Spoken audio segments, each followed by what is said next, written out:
पहला प्रश्न है कि 42वें संवैधानिक संशोधन अधिनियम 1976 के द्वारा भारतीय संविधान की प्रस्तावना ने निम्नलिखित में से कौन से शब्द अंतः स्थापित किए गए थे? पहला है समाजवादी, पंथनिरपेक्ष, एकता और गरिमा।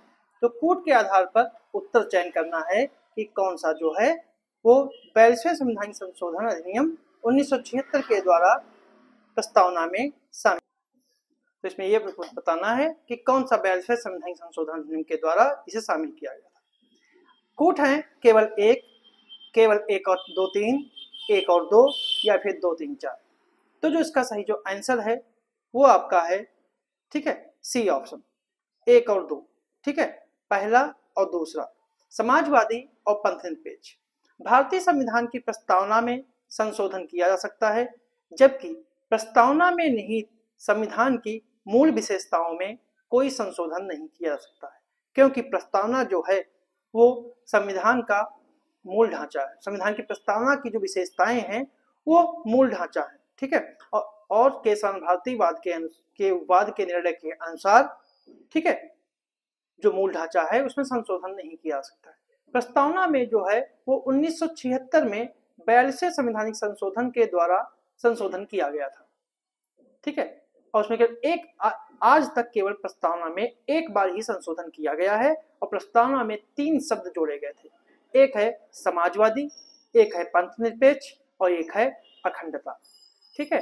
तो 3 शब्द जो हैं वो जोड़े गए थे संशोधन के द्वारा। तो इसलिए सही आंसर जो है वो आपका सी ऑप्शन है।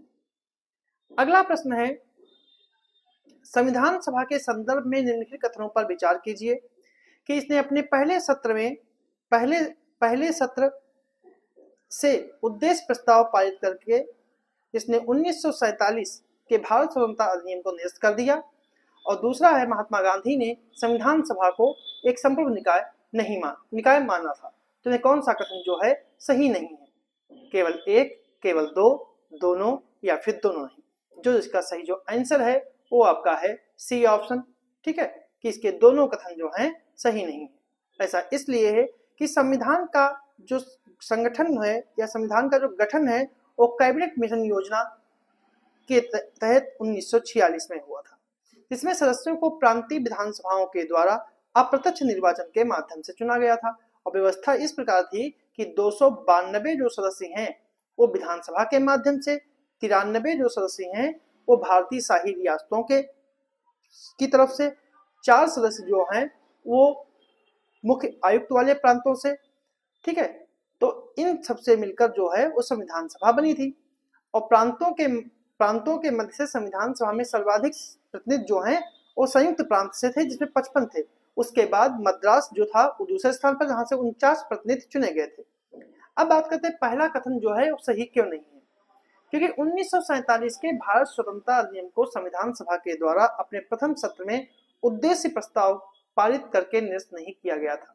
संविधान के निर्माण से पूर्व जवाहरलाल नेहरू ने 1946 में उद्देश्य प्रस्ताव प्रस्तुत किया था। इस प्रस्ताव ने संविधान निर्माण के पीछे के अपने आकांक्षाओं और मूल्यों को प्रस्तुत किया था, ठीक है, स्पष्ट किया कि कैसे हमारा संविधान कैसा होगा। और 1947 के भारत स्वतंत्रता अधिनियम को बाद में भारत के संविधान के अनुच्छेद 395 में निरस्त किया गया था, इसलिए पहला कथन जो है सही नहीं है। अब दूसरे कथन की बात करें कि संविधान सभा में या एक विवादास्पद प्रश्न है कि क्या संविधान सभा संप्रभु निकाय थी या नहीं थी। संप्रभु निकाय का मतलब ये था कि क्या संप्रभुता उसे कहते हैं कि जब किसी व्यक्ति पर कोई विदेशी प्रभाव ना हो, ठीक है, तो उसे संप्रभु निकाय कहते हैं। तो महात्मा गांधी के अनुसार संविधान सभा एक संप्रभु निकाय नहीं थी। उनके अनुसार कि जो संविधान सभा है वो कैबिनेट मिशन 1946 के द्वारा निर्मित है, इसलिए इसे संप्रभु निकाय नहीं कह सकते। जबकि दूसरी तरफ मौलाना अबुल कलाम आजाद, जवाहरलाल नेहरू और राजेंद्र प्रसाद जैसे नेताओं का मानना था कि संविधान सभा एक संप्रभु निकाय है, क्योंकि संविधान सभा को प्राधिकारकृत भारत के लोगों से प्राप्त हुआ। भारत के लोगों ने ही संविधान सभा के सदस्यों को चुना था, इसलिए संविधान सभा जो है वो संप्रभु निकाय थी। अगला प्रश्न है कि निम्नलिखित युगों पर विचार कीजिए कि संविधान सभा की समितियां उनके अध्यक्ष, संचालन समिति डॉक्टर राजेंद्र प्रसाद, राज्यों से वार्ता समिति सरदार पटेल, संघ संविधान समिति जवाहरलाल नेहरू। तो उनमें से कौन सा कथन जो है वो सही सुमेलित है? 1 और 2, 1 और 3, 2 और 3 या फिर 1, 2, 3। तो जो इसका सही जो आंसर है वो आपका है बी ऑप्शन। सही आंसर जो है वो बी ऑप्शन है। ऐसा इसलिए है कि मतलब कि पहला और तीसरा सही है, पहला सही है, तीसरा सही है, दूसरा कथन जो है वो गलत है। दूसरा कथन गलत इसलिए है कि जवाहरलाल नेहरू की बात करें तो जवाहरलाल नेहरू संविधान सभा की 3 समितियों के अध्यक्ष थे, जिनमें संघ शक्ति समिति, संघ संविधान समिति और राज्य समिति, जो राज्यों से वार्ता करने के लिए समिति थी। जबकि सरदार पटेल जो थे वो प्रांतीय संविधान समिति और मूल अधिकारों, अल्पसंख्यक और जनजातियों से वर्जित क्षेत्रों के लिए परामर्श समिति के अध्यक्ष थे। और डॉक्टर राजेंद्र प्रसाद के अधीन जो है कई संवैधानिक समितियां थी, जैसे नियम और प्रक्रिया समिति, संचालन समिति जो थी वो डॉक्टर राजेंद्र प्रसाद के उसके अध्यक्ष थे। तो इसका सही जो आंसर है वो आपका जो सही आंसर जो है इसका वो बी ऑप्शन है। ठीक है, तो बी ऑप्शन का सही है। अगला प्रश्न है,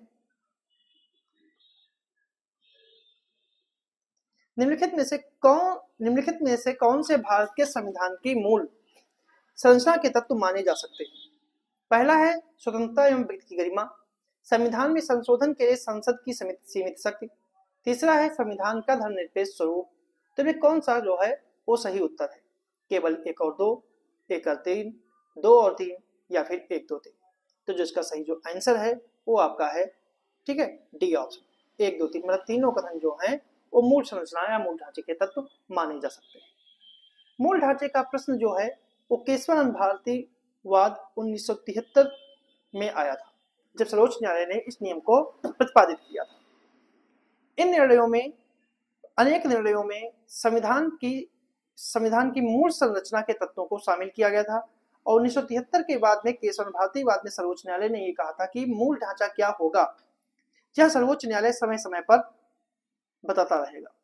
तो जैसे कि संविधान में सर्वोच्चता, भारतीय राज्य व्यवस्था की संप्रभुता, लोकतांत्रिक गणतंत्र व्यवस्था, संविधान का धर्मनिरपेक्ष स्वरूप, विधायिका और कार्यपालिका और न्यायपालिका के बीच शक्तियों का पृथक्करण, संविधान का संघीय स्वरूप, न्यायिक पुनरावलोकन, व्यक्ति की स्वतंत्रता और गरिमा, मौलिक अधिकार और नीति निर्देशक तत्वों के बीच संतुलन, स्वतंत्र और निष्पक्ष चुनाव और संविधान में संशोधन के लिए संसद की सीमित शक्ति।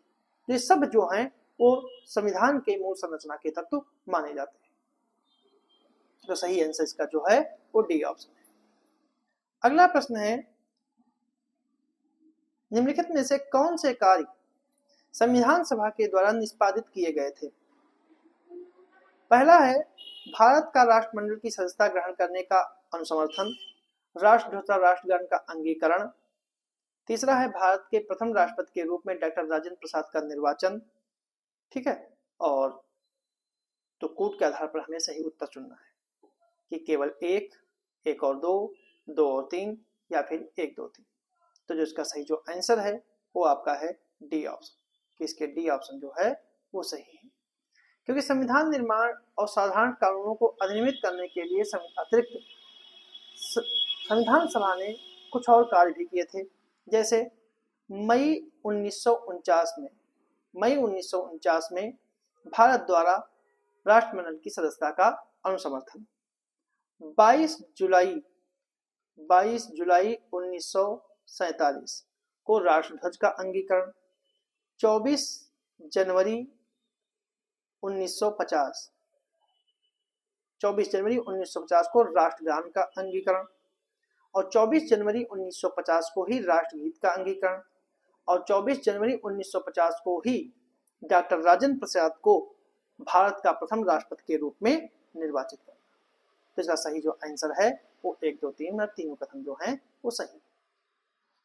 अगला प्रश्न है, निम्नलिखित कथनों पर विचार कीजिए कि संसद के द्वारा किसी भी राज्य, क्षेत्र या सीमा परिवर्तित की जा सकती है। राज्य का नाम संबंधित राज्य विधायिका के द्वारा परिवर्तित किया जा सकता है। इनमें से कौन से कथन जो हैं सही? केवल 1, केवल 2, दोनों या फिर दोनों नहीं। तो जो इसका सही जो आंसर है वो आपका है ए ऑप्शन, केवल 1। ठीक है, मतलब कि इसका पहला कथन जो है, ठीक है, पहला कथन जो है वही सही है। ठीक है, दूसरा कथन जो है गलत है। ऐसा इसलिए है कि भारतीय संविधान का, ठीक है, अनुच्छेद 3 जो है उस निम्नलिखित कार्यों के लिए संसद को अधिकृत करता है। पहला है कि किसी राज्य में से उसका राज्य क्षेत्र अलग करके या दो से अधिक राज्यों को एक राज्य बनाकर और राज्यों को के भागों को मिलाकर या किसी भी राज्य क्षेत्र को किसी भी राज्य के भाग से मिलाकर एक नए राज्यों का निर्माण कर देना। किसी भी राज्य के क्षेत्र में वृद्धि कर देना, किसी भी राज्य के क्षेत्र को कम कर देना, किसी भी राज्य की सीमाओं में कमी करना या सीमाओं में परिवर्तन ले आना और किसी के भी राज्य के नाम में परिवर्तन करना जो है, ठीक है, वो संसद का एक अधिकार है। ठीक है, संबंधित राज्य विधायिका को राष्ट्रपति, मतलब कि जो जिन राज्यों पर प्रभाव पड़ता है उन राज्य की विधायिका राष्ट्रपति को अपने मत से अवगत तो करा सकती हैं, लेकिन उनका यह मत बाध्यकारी नहीं होता है और राज्य विधायिका को उपयुक्त जो प्रावधान है अनुच्छेद 3 के अंतर्गत जो आते हैं उनको अधिनियमित करने की राज्यों के पास कोई शक्ति नहीं होती। ठीक है, इसलिए राज्यों को संसद कभी भी कोई भी नया राज्य बना भी सकती है और कोई भी जो राज्य बने हुए हैं उनमें किसी भी राज्य में कटौती भी कर सकती है। अगला प्रश्न है, तो ये थे हमारे आज के कुछ प्रश्न।